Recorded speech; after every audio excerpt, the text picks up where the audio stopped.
شب معراج حضور کا فرش سے عرش تک کا سفر۔ اس رات کو بیان تو ضرور کیا جاتا ہے، لیکن جو اصل اس میں معاملہ چھپا ہوا ہے اس کو آج تک اس طریقے سے بیان نہیں کیا گیا۔ یہ جو حضور کا فرش سے عرش تک کا سفر ہے، یہ مسجد الحرام سے بھی تو ہو سکتا تھا، ایسی بات ہے۔ جب متعین ہو گیا تھا کہ اب سے قبلہ وہی ہوگا، تو پھر حضور وہیں سے چلتے اور آپ سیدھا عرش پر چلے جاتے، جو معاملات طے ہونے تھے وہیں پہ طے ہو جاتے۔ لیکن یہ بات سمجھ نہیں آئی کہ پہلے مسجد اقصیٰ کیوں لے جایا گیا ہے۔ اگر انبیاء کی امامت کرانی تھی تو انبیاء تمام مسجد اقصیٰ میں ان کو وہاں پر جمع کرنا یا عرش کے اوپر جمع کرنا ایک ہی بات تھی۔ تو بہتر تو یہی تھا کہ عرش پر جمع کیا جاتا اور وہیں پہ امامت ہو جاتی۔ تو یہ چیز ایک ایسا معمہ ہے جو آج تک کسی نے شاید میرے نظروں سے نہیں گزرا کہ بیان کیا ہو کہ حضور کو مسجد اقصیٰ لے جانے کا مقصد کیا تھا۔ یاد رکھیں کہ جو بھی ماضی میں کام ہوئے، قرآن کا حصہ بنے یا دیگر تاریخی کتب کا حصہ بنے، اس میں اللہ تعالیٰ کی طرف سے کوئی سبق تھا لوگوں کے لیے، کوئی پیغام تھا۔ کیا یہ ممکن ہے کہ آدم علیہ السلام جیسا اللہ کا نبی ہو اور اللہ تعالیٰ کی ذات اسے خود سمجھائیں کہ اس جنت میں جہاں پر مرضی جاؤ لیکن فلاں درخت کے پاس نہ جاؤ، لیکن وہ پھر بھی چلا جائے؟ عام انسان نہیں ہے، اللہ کا نبی ہے، اور اللہ کا وہ نبی ہے کہ جس کو سجدہ کرنے کے لیے اللہ تعالیٰ نے شیطان سے کہا کہ میرے بعد اس کو سجدہ کرو۔ آج کل یہ بھی اعتراض اٹھائے تھے نا کہ سجدہ کسی انسان کو نہیں ہو سکتا، تو آدم علیہ السلام اور یہ جو شیطان والا معاملہ ہوا، یہ آغاز ہی سجدے سے ہوا کہ اللہ نے کہا میرے بعد سجدہ کرو۔ اس نے کہا میں تو آگ سے بنا ہوں، یہ مٹی سے بنا ہے، میں کیوں سے سجدہ کروں؟ تو پتہ یہ چلا کہ جو بھی معاملہ ہوتا ہے وہ اللہ کی منشا اور مرضی سے ہوتا ہے۔ آدم علیہ السلام کا اللہ کی بات سن کر اس پر عمل نہ کرنا کتنی حیرانگی کی بات ہے۔ میں آپ سے کہتا ہوں کہ آج آپ اسی طرح صفوں میں بیٹھے رہیں گے تو پھر آپ کیا واپس مڑیں گے اس سائڈ پہ؟ نہیں مڑیں گے، آپ میری بات سنیں گے نا۔ تو جب آپ عام لوگ میری بات سن رہے ہیں تو کیا آدم علیہ السلام اللہ کی بات نہیں سنتے؟ انہیں سننی چاہیے تھی، انہیں منوان عمل پیرا ہونا چاہیے تھا، اور انہیں ایسا کرنا چاہیے تھا جیسے اللہ نے بولا تھا ویسے ہی کرتے۔ لیکن آدم علیہ السلام اللہ کے حکم کی نافرمانی کر رہے ہیں، آخر یہ کوئی نہ کوئی وجہ تو ہوگی۔ تو میں یہ کہتا ہوں کہ جو اللہ کے نبی ہوتے ہیں، اللہ کے ولی ہوتے ہیں، یہ جو کام کرتے ہیں یہ اللہ کی منشا سے ہی کرتے ہیں۔ تو آدم علیہ السلام کا اس غلطی کا ارتکاب کرنے کا مقصد یہ تھا کہ اللہ تعالیٰ عام انسان کو بتانا چاہتا تھا کہ اگر آدم علیہ السلام سے غلطی کوتاہی سرزد ہو سکتی ہے تو تم سے بھی ہوگی، تو تم آدم علیہ السلام والا طریقہ اختیار کرنا، غلطی کوتاہی ہوگی میرے سے معافی مانگنا، میں معاف کر دوں گا۔ دوسری سائڈ پہ شیطان کا طریقہ کار بتانا تھا کہ شیطان نے غلطی کی، اللہ کے حکم کی حکم عدولی کی، اس نے بھی کی نا سجدہ نہ کر کے، تو اللہ نے اسے جب سزا دی تو اس نے کہا کہ ٹھیک ہے میں لوگوں کو بے راہ کروں گا، وہ اڑ گیا۔ تو اڑنا، اپنی غلطی کے اوپر اپنی بات نہ ماننا، اپنی غلطی نہ ماننا، تسلیم نہ کرنا، یہ شیطان کا رستہ، اور غلطی تسلیم کر کے اس کی معافی طلب کر لینا یہ آدم کا رستہ، اللہ کے نبی کا رستہ، یا ہم اسے کہہ سکیں یہ رحمان کا رستہ ہو گیا۔ تو اللہ نے اس واقعے کو اس لیے کیا تاکہ آنے والے لوگوں کے لیے ایک سند رہ جائے، اس میں ایک سبق دیا کہ جب غلطی کرو گے میرے سے معافی طلب کرنا۔ معراج کا بھی واقعہ اس دنیا کے لیے سبق کا ہے کہ اللہ چاہتے تو نبی پاک صلی اللہ علیہ وسلم کو سیدھا عرش پر وہیں سے مسجد الحرام سے بلایا جا سکتا تھا، عرش کے اوپر، لیکن نبی پاک صلی اللہ علیہ وسلم کو وہاں سے مسجد اقصیٰ لے جا کر تمام انبیاء کو وہاں پر اکٹھا کرنا، پھر وہاں پر نبی پاک صلی اللہ علیہ وسلم کا ان کی امامت کرانا، یہ اس بات کی طرف غمازی کرتا ہے کہ اللہ تعالیٰ چاہتے تھے کہ آنے والی دنیا کو یہ پیغام دیا جائے کہ جس طرح کعبہ شریف میرے لیے اہمیت کا حامل ہے، شاید اس سے بھی زیادہ مسجد اقصیٰ میرے لیے اہمیت کا حامل ہے۔ جسے بیت المقدس بولا جاتا ہے. اس لیے آپ کو مسجد الحرام سے مسجد اقصی لے جایا گیا. آج وہی مسجد اقصی ہم مسلمانوں کے کنٹرول میں نہیں ہے.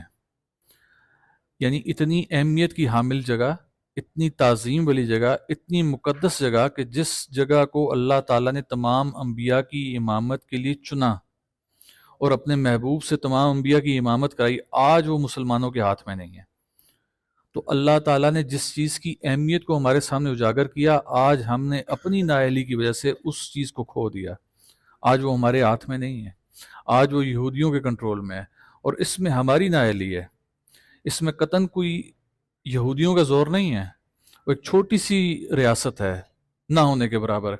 لیکن آج وہ ہم سے زیادہ طاقتور اس لیے، ہم پر غلبہ پائے ہوئے اس لیے، مسجد اقصی ہم سے چھینی اس لیے گئی کہ ہمیں ایک دوسرے ساتھ لڑنے سے فرصت ہو تو ہم کوئی اور معاملہ کریں. ہم پہلے شیعے تو مار لیں نا. تو اگر ہم شیعہ ہیں تو ہم سنی تو پہلے مار لیں. ہم دیوبندی وہابیوں کا تو بندوبست کر لیں پہلے. ہم پہلے اپنے اختلافات ختم کریں گے تو ہم مسجد اقصی کی طرف جائیں گے.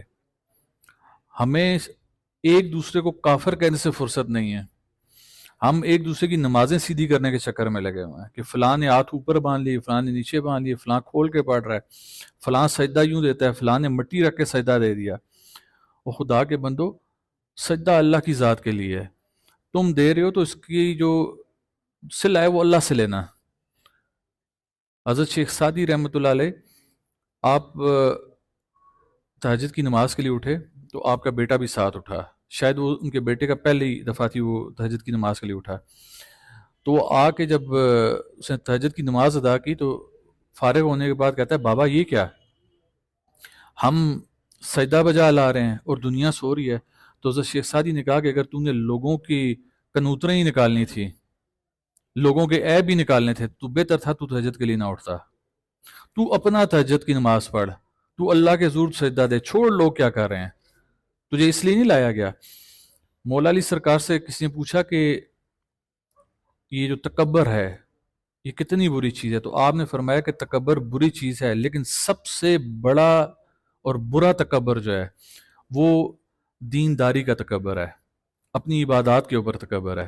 کہ کوئی شخص اگر یہ کہتا ہے کہ فلاں تو نماز نہیں پڑھتا لیکن میں بڑا دیندار ہوں، میں 5 وقت کی نماز پڑھتا ہوں، فلاں شخص تہجد کے لیے نہیں اٹھتا میں اٹھتا ہوں، فلاں سجدہ فجر نہیں بجا لاتا میں بجا لاتا ہوں.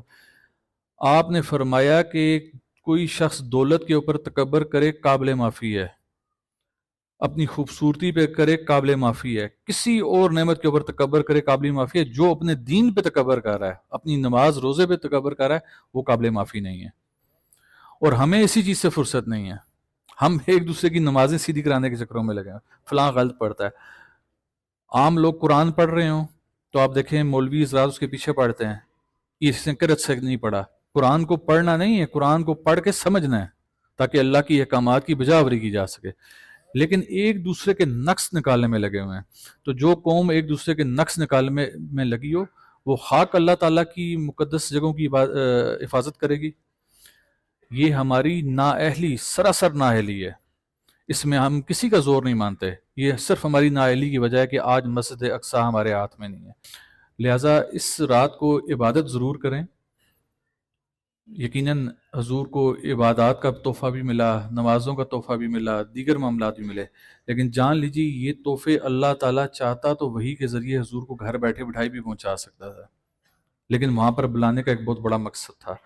تو جب تک یہ مسلم امہ اس دن کو خالی رات کو عبادت میں کھڑے ہو کے گزار دے گی، صبح اٹھ کے پھر وہی شیعہ سنی کی تفریح کرنی ہے، صبح اٹھ کے وہی وہابی دیوبندی والا معاملہ کرنا ہے، پھر ایک دوسرے کے کیڑے نکالنے ہیں، تو پھر ایسی عبادت سے بہتر ہے کہ رات کو اچھی نیند سو جائیں. لیکن اگر چاہتے ہیں کہ عبادت اللہ کی بارگاہ میں قبول ہو تو اس عبادت کا کوئی عملی نمونہ بھی ہونا چاہیے. اگلے دن آپ میں فرق نظر آنا چاہیے، پتہ چلنا چاہیے. یہ کبھی دیکھا ہے کبھی کسی، جتنے یہاں پر کریانہ سٹور ہیں، یہ آپ جائیں نا اڈے کے اوپر، آپ ایک کریانہ سٹور سے پوچھیں تمہارا عقیدہ کیا ہے، آپ کو سنی ملے گا. کسی دوسرے کے پاس جائیں وہ شیعہ ملے گا، دیوبندی بھی ملے گا، وہابی. لیکن کبھی کسی دکان کے اوپر لکھوایا کہ یہ فلانا کریانہ سٹور جو ہے میں اہل دیوبند سے تعلق رکھتا ہوں لہذا شیعہ میرے پاس نہ آئے. لیکن شیعہ نہیں آئے گا، اس کا کام کاروبار کیسے چلے گا؟ اپنے کام تک ہر مکتب ان کو قابل قبول ہے، پھر شیعہ سنی کی تمیز نہیں ہے، لیکن اللہ کی عبادت ہو تو صف میں اگر ہاتھ کھول کے کھڑا ہو گیا تو یہ کیوں کھڑا ہو گیا، یہ تو فلاں مکتب کا ہے، کوئی ہاتھ باندھ کے کھڑا ہو گیا تو اس نے اوپر کیوں باندھ لیا، نیچے کیوں نہیں باندھے؟